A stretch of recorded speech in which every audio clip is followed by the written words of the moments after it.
Bienvenue sur Art de Crypto, les infos crypto pour ceux qui n'ont pas le temps. Le plus dur, c'est pas la chute, mais l'atterrissage. Mais c'est vrai que ça veut pas dire grand-chose dans ce cas précis, à part le mot chute, les gars. Enfin, en tout cas, vous le savez, je suis baissier. On va parler de ça aujourd'hui et une petite analyse d'un alt qui pète la forme. Du côté du BTC, on perd un petit, à peu près 1%. On est toujours à 27 500 $, Ethereum 1829 $. Le reste de la map est plutôt baissière, mais on est surtout assez neutre.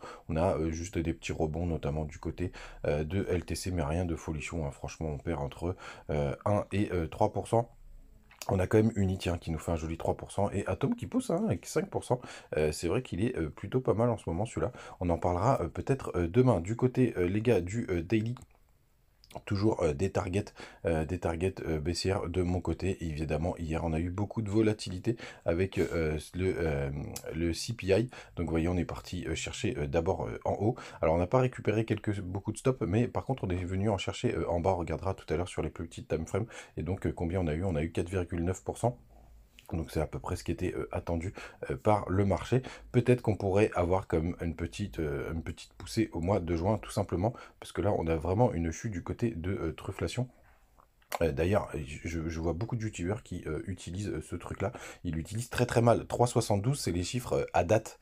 Et donc c'était forcément pas 3,72. Hein. Il faut prendre bien la fin justement du petit pic, donc à la fin mars, si c'est mars que vous analysez, ou à la fin avril, si c'est avril que vous analysez, puisque il est en temps réel. Donc forcément, il a les chiffres à date, donc évidemment que c'est très très loin des 4,9%. Par contre, effectivement, il faudra voir les prévisions qui sont faites pour le prochain CPI sur les chiffres de mai, parce que là, pour le coup, ça pourrait faire quelque chose de sympathique. En tout cas, en attendant, toujours baissier. C'est dommage qu'on n'ait pas été chercher les stops qui sont juste ici. Ça m'aurait un peu plus encouragé pour une hausse, mais j'ai quand même toujours cette target vers les 25 300 $. Et je vous ai tracé la petite trendline juste ici qui prend les plus bas. Enfin, les plus bas qu'on a rencontrés pour l'instant, ce serait assez embêtant. On a une confluence 0,68 au 23 981 $ qui serait aux alentours hop, du mois de pour juin, pour le coup, si jamais c'est là où on a un pic baissier. Donc, ayez-le bien en tête, les gars. Pour l'instant, c'est pas folichon. Je fais très attention. Là, je regarde vraiment les graphiques, hein. Je suis vraiment en mode observateur. Je trade beaucoup moins. Vous voyez d'ailleurs, le shop est en train de se décharger. Pour l'instant, on a eu ce gros mouvement baissier. Du côté des plus grosses time frames en 3 jours early, on a croisé à la baisse, j'avais pas fait attention, mais vous voyez on a croisé à la baisse, donc ça c'est plutôt embêtant, même si on a fait des fakes, des faux signaux, c'est quand même pas terrible, et en 4 heures j'aimerais bien qu'on aille chercher quand même toute la liquidité qui traîne sous les derniers plus bas. Je vous laisse du côté de TikTok et on continue l'analyse de l'alt.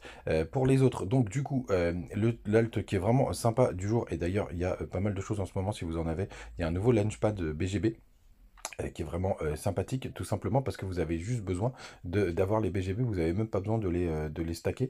Ça va commencer dans 1 heure, tiens, c'est au moment où j'enregistre l'émission, et il suffit juste d'avoir des BGB, et après vous pourrez avoir un launchpad, vous aurez des tickets pour obtenir un BIP One, donc qui est sur le réseau ordinal BRC20, donc c'est vraiment sympa, c'est le premier launchpad sur un protocole sur le protocole BRC20, donc il me tarde de voir ce que ça va donner.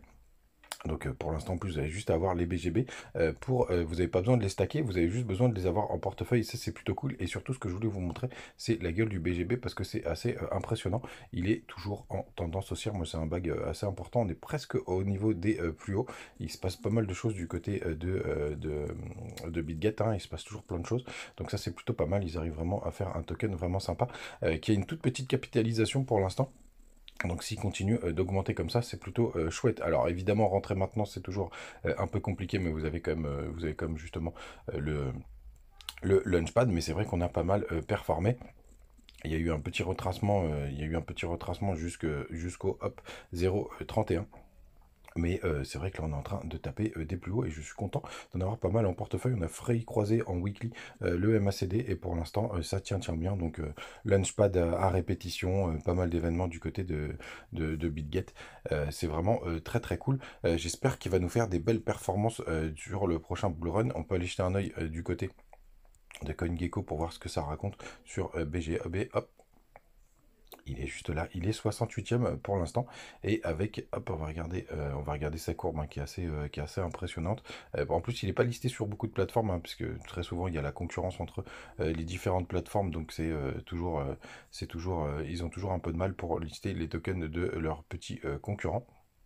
Mais c'est quand même intéressant de voir. Et la capitalisation boursière en full deal weight, on est très proche des 1 milliard, mais on est juste en dessous, donc c'est en full deal weight, hein, mais c'est ça qui est plutôt pas mal, c'est qu'il y a quand même beaucoup de tokens qui ont été émis, hein, vous voyez, il y en a 2 milliards en total, et il y en a 1,4 milliard qui a été émis. On peut regarder les autres plateformes, donc il y a évidemment Binance, on est à 59 milliards, donc imaginez si ça rejoint Binance, ça ferait un x 50, donc je sais pas s'ils arriveront à toucher Binance. Et après, les premiers tokens de plateforme, on a aussi OKB, donc là on a 2,6 milliards, donc imagine si d'ailleurs c'est leur principal concurrent, je crois, dans les pays asiatiques. Donc, vous voyez, 2,6 milliards, donc ça nous ferait quand même une belle progression. Est-ce que j'en ai raté d'autres? Non, je crois que c'est ça. Donc ça, c'est les plus capitalisés. Donc on va voir ce que ça va donner, mais c'est vrai que moi je suis très content d'en avoir quelques-uns en portefeuille. Je crois que j'en ai 4500, quelque chose comme ça.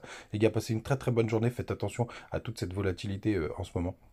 C'est toujours très piégeux, on a toujours le bas de nuage, hein, qui nous attend juste ici. Donc on va voir vraiment ce que ça va donner. Ouais, plutôt baissier quand même. Je trouverais ça dommage de ne pas aller chercher tout ce qu'il y a sous ces petites mèches là. Passez une très bonne journée.